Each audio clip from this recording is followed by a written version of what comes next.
वर्ष 1672 में भारत के ऐतिहासिक सालहेर किले के पास एक भयंकर युद्ध हुआ था। यह युद्ध छत्रपति शिवाजी महाराज के नेतृत्व वाले मराठा साम्राज्य और औरंगजेब की कमान के तहत मुगल साम्राज्य के बीच लड़ा गया था।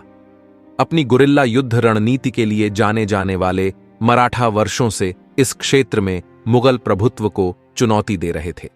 अपने अधिकार का दावा करने के लिए उत्सुक औरंगजेब ने मराठा विद्रोह को हमेशा के लिए कुचलने के लिए एक विशाल सेना इकट्ठी की। युद्ध का मैदान सालहेर के रणनीतिक किले में बनाया गया था, जो आसपास के मैदानों को देखने वाली एक पहाड़ी की चोटी पर स्थित था।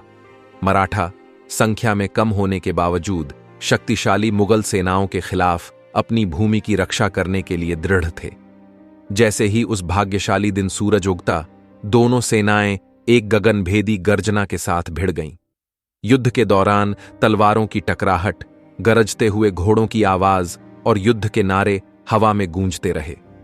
मराठों ने बहादुरी से लड़ाई लड़ी, इलाके के अपने ज्ञान का इस्तेमाल करते हुए मुगलों को मात दी।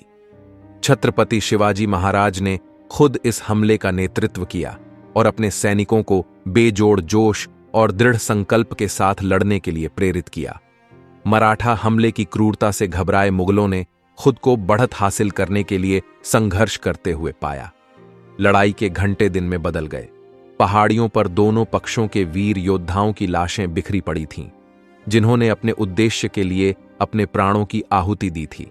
सलहेर का किला अपने दरवाजे पर हुए रक्तपात और वीरता का मूक गवाह बना हुआ था। अंत में एक कठिन संघर्ष के बाद मराठा विजयी हुए। मुगल सेनाएं पस्त और टूटी हुई हार कर पीछे हट गईं। उनकी विजय के सपने चकनाचूर हो गए।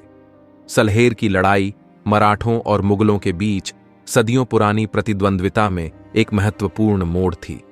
इसने मराठा योद्धाओं की अदम्य भावना और साहस को प्रदर्शित किया था, जिन्होंने अपने शक्तिशाली विरोधियों की ताकत के आगे झुकने से इनकार कर दिया था। और जब युद्ध के मैदान पर धूल जम गई, तो सलहेर का किला ऊंचा और गर्व से खड़ा था, जो उन लोगों की लचीलापन और ताकत का प्रतीक था, जिन्होंने इसकी रक्षा में लड़ाई लड़ी और मर गए।